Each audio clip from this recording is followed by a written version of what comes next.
Sahabat beriman yang dirahmati Allah, tempat yang menjadi salah satu tujuan terakhir manusia adalah alam kubur. Tiap muslim maupun non-muslim akan kembali ke Maha Sang Pencipta langit dan bumi. Mereka akan tinggal di alam kubur setelah kematiannya di dunia. Di alam kubur, setiap hari ada peringatan untuk manusia yang masih hidup agar selalu menjalankan perintah Allah Subhanahu wa taala. Hal ini dikarenakan agar para manusia selamat dari siksa kubur yang amat pedih. Lantas, peringatan apa yang alam kubur berikan untuk manusia yang masih hidup? Berikut ini peringkat alam kubur untuk manusia yang masih hidup. Yang pertama, carilah teman yang akan menemanimu di alam kubur. Alam kubur adalah tempat yang sunyi dan sepi. Tak ada seorang pun dari sanak saudara yang masih hidup yang mau menemani. Bagi orang-orang yang gemar membaca Al-Quran sewaktu hidupnya di dunia, Al-Quran akan menemani di alam kubur sampai ia dimasukkan ke dalam surga.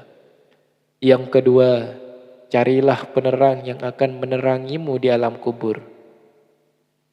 Ada banyak hal yang dapat dilakukan untuk mendapatkan penerangan di alam kubur.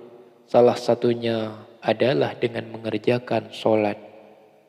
Hal ini sebagaimana dijelaskan dalam sebuah hadis, sholat adalah cahaya, sedekah merupakan bukti nyata, sabar itu sinar, dan Al-Quran adalah pembelamu dan penuntutmu. Hadis riwayat Muslim.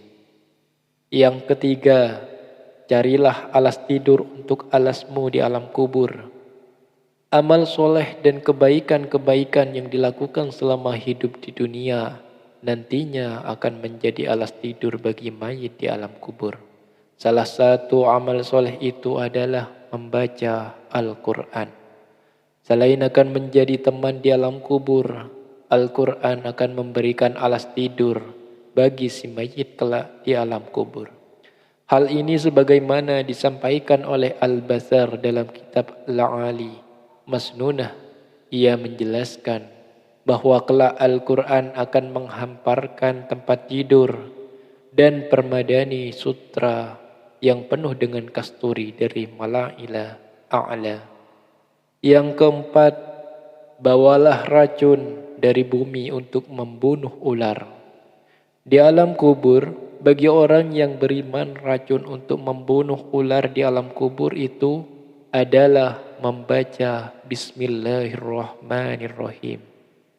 Dengan membaca ini, berarti seseorang telah menghambakan diri sepenuhnya kepada Allah. Ular penyiksa di alam kubur itu bernama ular titin.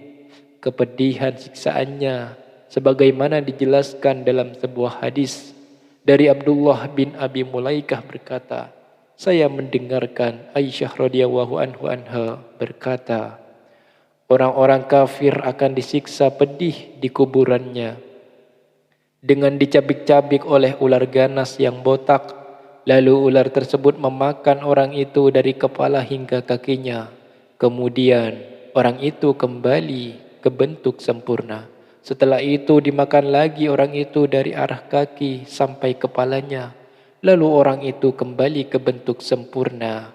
Lalu ular itu memakan lagi orang tersebut dari arah kepala hingga sampai kakinya. Begitu seterusnya. Hadis riwayat Ibnu Abi Syaibah. Yang kelima, perbanyak membaca kalimat tauhid. Dengan memperbanyak membaca kalimat tauhid, la ilaha illallah Muhammadir Rasulullah, meresapi dan memahami maknanya, maka hal itu dapat mempermudah mayit dalam menjawab pertanyaan malaikat di alam kubur. Hal ini karena kalimat tersebut merupakan zikir yang paling utama. Barang siapa yang akhir hayatnya mengucapkan kalimat tauhid, maka ia mendapatkan jaminan surga. Sebagaimana dijelaskan dalam sebuah hadis dari Jabir bin Abdullah, ia berkata, aku mendengar Rasulullah sallallahu alaihi wasallam bersabda, Zikir yang paling utama adalah la ilaha illallah, dan doa yang paling utama adalah alhamdulillah. Hadis riwayat Tirmizi.